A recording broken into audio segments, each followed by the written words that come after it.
Good day my friend. Ayun nga ay magre-restore ulit tayo ng upuan. Parehas nga siya sa nauna nating ni-restore. Pero magkaiba naman ang problema niya. Kaya naman susubukan natin siyang solusyonan at gagawa tayo ng paraan para maging maganda siya ulit. So ang problema nga ng nire-restore natin ito ay wala siyang kahoy na maupuan. Kaya nga medyo challenging tong pagre-restore na gagawin natin. Parehas nga lang pala sa nauna ang proseso na gagawin natin. So sa hindi pa nga nakakapanood, ay ilalagay ko na lang ang link sa comment section. So yung nire-restore nga natin ito ay hindi komisyon. Hindi rin ito pinagawa ng customer. Yung nire-restore nga pala natin ito ay panggamit-gamit lang sa bahay. Napansin ko kasi na maraming frame ng upuan ang nakatambak sa bodega namin. At sayang naman kung kakalawangin lang siya, lalo na sinaunang upuan pa ang mga ito. At alam naman natin kung gaano katibay ang mga sinaunang upuan noon. Puro plastic na ang murang mabibili ngayon. Pansin ko nga ang daming kalawang ng upuang ito. Pero kahit na ganun ay napakatibay pa rin ng bakal niya. Kaya naman masasabi kong maganda ang quality ng upuang ito.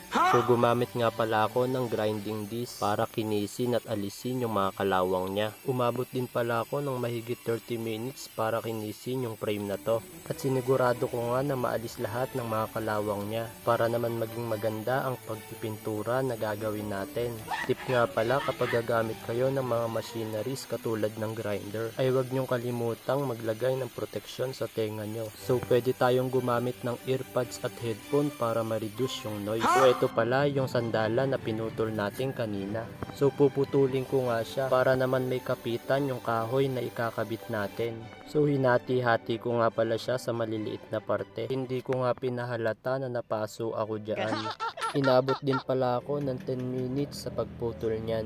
Nagdahan-dahan nga lang pala ako na putulin yan dahil iniiwasan kong tumalsik yung bakal. After ko ang putulin ay hinati ko naman siya sa gitna. Medyo mabagal nga lang yung ginagawa kong pagputol dyan. Dahil nga sa sobrang ikli ng bakal ay meron tendency siyang tumalsik. O di naman kaya ay pumalya yung grinder. So kung kanina nga ay hindi halatang napaso ako, ay sa video nga ito ay halatang halata na. So dito nga ay tinitignan ko kung sakto lang yung putol na ginawa ko. At tinitignan ko nga kung paanong posisyon siya bago weldingin. So sa proseso nga ito ay nagpintura muna tayo. Dalawa nga pala itong nire-restore ko. Pero isang video lang naman yung ginawa ko dahil parehas lang naman siya ng proseso. Dito nga ay hindi masyadong makapal yung pagpipintura na ginawa ko dahil nga meron pa naman tayong second coating na gagawin. Pagkatapos nga ng ating first coating ay nakita ko nga si Papa na merong wini-welding. Para akong tumutula dito. Spoken poetry yan. Kaya naman, pinaispat ko sa kanya yung pinutol natin kanina. Pagkatapos ng maispatan ay ito na nga pala siya. Dito nga ay pinalimig ko lang siya at nag-proceed na agad ako sa second coating. So kung kanina nga sa first coating ay dahan-dahan lang, dito nga sa second coating ay kinakapalan ko na. Mapapansin nyo nga sa video na malapit na yung pagitan ng bakal at ng spray paint. Para naman swabe yung pagpipintura natin, diba? Sinigurado ko nga na mapinturahan siya lahat para naman maging maayos at maganda yung kalabasan niya. Medyo nagtagal nga rin pala ako sa part na to dahil sobrang busisi niya pala. Nung masiguro ko nga na napinturahan na lahat gamit ang black spray paint ay nagantay naman ako ng mahigit 30 minutes para masigurado naman na tuyong-tuyo siya. And then nag-apply naman ako ng clear spray paint. So bakit nga ba kailangan natin gumamit ng ganito after natin siyang mapinturahan? So para sa akin, ang purpose niya ay para tumagal o tumutulong siyang protektahan yung pinturang in-apply natin. Kayo po, ano sa tingin nyo? Paki-comment naman po.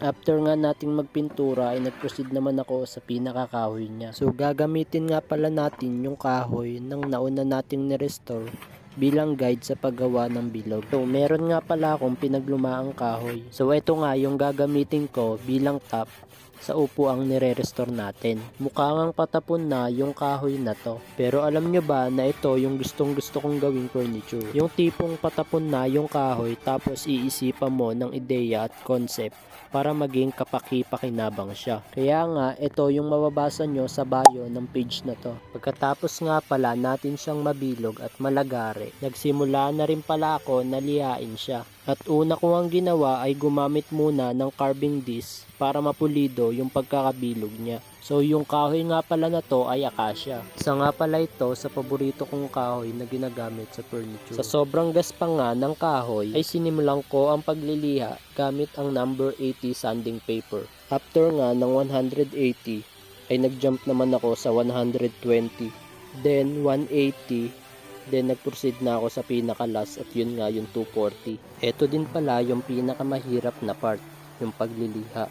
Hindi kasi pwede na madiliin yung part na to dahil dito nakadepende yung kalalabasan ng furnitures natin. Dahil mas makinis, mas magandang tignan, at madaling i-finish. Nakakatipid pa tayo sa volume ng pintura o anumang pang-finish na gagamitin natin. Nung masiguro ko nga na naliha ko na siya ng maayos, ay nag-proceed na ako agad sa pag-i-screw ng kahoy sa pinaka-frame niya. Dito nga ay hindi na tayo masyadong nahirapan dahil nga meron naman tayong wireless drill na ginamit.